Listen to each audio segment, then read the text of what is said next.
नमस्कार। प्रादेशिक समाचार के साथ मैं पूनम केरकेट्टा। पहले मुख्य समाचार। केंद्रीय शिक्षा मंत्री धर्मेंद्र प्रधान झारखंड के 2 दिवसीय दौरे पर XLRI जमशेदपुर के प्लैटिनम जुबली समारोह में बतौर मुख्य अतिथि हुए शामिल। निलंबित IAS अधिकारी पूजा सिंघल को मिली जमानत। मनी लॉन्ड्रिंग मामले में 28 महीनों से हैं जेल में बंद। टेंडर कमीशन घोटाला मामले में पूर्व मंत्री आलमगीर आलम सहित 12 आरोपियों के खिलाफ आरोप गठित। PMLA की विशेष कोर्ट ने ED को साक्ष्य प्रस्तुत करने का दिया निर्देश। झारखंड में पोलियो मुक्त स्थिति बनाए रखने के लिए उच्च जोखिम वाले 7 जिलों में कल से चलाया जाएगा पोलियो प्रतिरक्षण अभियान। और झारखंड समेत पूरे देश में आज सशस्त्र सेना झंडा दिवस मनाया जा रहा है। प्रधानमंत्री नरेंद्र मोदी ने इस अवसर पर लोगों से सशस्त्र सेना झंडा दिवस कोष में योगदान देने का किया आग्रह। और अब समाचार विस्तार से। केंद्रीय शिक्षा मंत्री धर्मेंद्र प्रधान आज से झारखंड के 2 दिवसीय दौरे पर हैं। वे आज XLRI जमशेदपुर के प्लैटिनम जुबली समारोह में बतौर मुख्य अतिथि शामिल हुए। उन्होंने अपने सोशल मीडिया पोस्ट में XLRI जमशेदपुर को शुभकामनाएं दी और कहा कि ये संस्थान पिछले 7 दशकों से प्रबंधन, शिक्षा और अनुसंधान में उत्कृष्टता का प्रतीक रहा है। इससे पहले उन्होंने आज रांची स्थित राजभवन में राज्यपाल संतोष कुमार गंगवार से शिष्टाचार भेंट की। इस दौरान राज्यपाल और केंद्रीय मंत्री के बीच राज्य की शिक्षा व्यवस्था से जुड़े विभिन्न पहलुओं पर विचार विमर्श हुआ। निलंबित IAS अधिकारी पूजा सिंघल को बड़ी राहत मिली है। आज कोर्ट ने उनकी याचिका पर फैसला सुनाते हुए 2-2 लाख रुपए के निजी मुचलके पर उन्हें जमानत देने का आदेश दिया है। इसके अलावा उन्हें अपना पासपोर्ट कोर्ट में जमा करना होगा। कागजी कार्रवाई के बाद ही वे जेल से बाहर निकल पाएंगी। उन्होंने नए कानूनी प्रावधानों के तहत कस्टडी के आधार पर जेल से रिहाई की गुहार लगाई थी। उनकी याचिका पर रांची PMLA की विशेष अदालत में सुनवाई हुई। इससे पहले अदालत ने बिरसा मुंडा केंद्रीय कारागार के अधीक्षक को आदेश दिया था कि वे पूजा सिंघल की न्यायिक हिरासत की पूरी अवधि के बारे में जानकारी दें। जेल प्रशासन ने अदालत में जवाब दाखिल किया, जिसके आधार पर यह फैसला लिया गया। टेंडर कमीशन घोटाला मामले में जेल में बंद झारखंड के पूर्व मंत्री आलमगीर आलम और निलंबित चीफ इंजीनियर वीरेंद्र राम सहित 12 आरोपितों के खिलाफ आरोप गठित कर दिया गया है। PMLA की विशेष कोर्ट ने ED को गवाह पेश करने का निर्देश दिया है। उल्लेखनीय है कि टेंडर कमीशन घोटाला मामले को लेकर ED ने बड़ी कार्रवाई करते हुए आलमगीर आलम के PS संजीव लाल के नौकर जहांगीर आलम के ठिकाने से लगभग 32 करोड़ 30 लाख रुपए कैश बरामद किए थे। इसके बाद पूर्व मंत्री आलमगीर आलम से 2 दिनों की पूछताछ के बाद ED ने 15 मई को उन्हें गिरफ्तार कर लिया था। भारतीय जनता पार्टी के प्रदेश अध्यक्ष और पूर्व मुख्यमंत्री बाबूलाल मरांडी ने मैया सम्मान योजना को लेकर एक बार फिर राज्य सरकार पर निशाना साधा है। अपने सोशल मीडिया के X हैंडल पर एक पोस्ट पर उन्होंने कहा कि हजारीबाग जिले सहित पूरे झारखंड में महिलाएं मैया सम्मान योजना के तहत मिलने वाली राशि के लिए अंचल कार्यालयों के चक्कर लगाने को मजबूर हैं।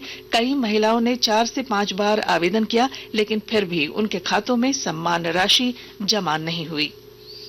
आकाशवाणी के ताजा तरीन समाचारों के लिए आप हमारी वेबसाइट newsonair.gov.in पर लॉग ऑन कर सकते हैं। ताजा समाचार X handle @AIR news alerts और Facebook page All India Radio news पर भी उपलब्ध है। आप प्रादेशिक समाचार एकांश के X हैंडल @AIR न्यूज_रांची और फेसबुक, इंस्टाग्राम पेज तथा YouTube channel AIR news Ranchi पर भी हमारे बुलेटिन सुन सकते हैं।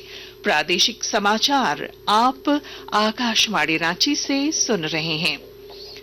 झारखंड में पोलियो मुक्त स्थिति को बनाए रखने के लिए उच्च जोखिम वाले 7 जिलों में कल से पोलियो प्रतिरक्षण अभियान चलाया जाएगा। इन जिलों में बोकारो, देवघर, गिरिडीह, जामताड़ा, पाकुड़, रामगढ़ और साहिबगंज शामिल हैं। गिरिडीह के उपायुक्त नमन प्रेयस लकड़ा ने सभी से अभियान को सफल बनाने की अपील की है। पोलियो एक गंभीर बीमारी है। इसका संक्रमण अभी भी हमारे पड़ोसी देशों में देखा जा रहा है। पोलियो जन्मजात विकलांगता का कारण बन सकता है, इसीलिए इसका निवारण अति आवश्यक है।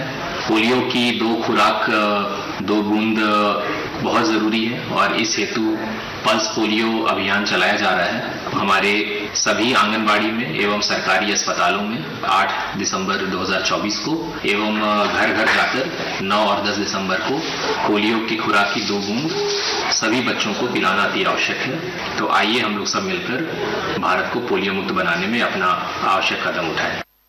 राज्य स्तर पर टीबी मुक्त भारत अभियान के तहत आज 100 दिवसीय अभियान की शुरुआत रांची सदर अस्पताल से की गई।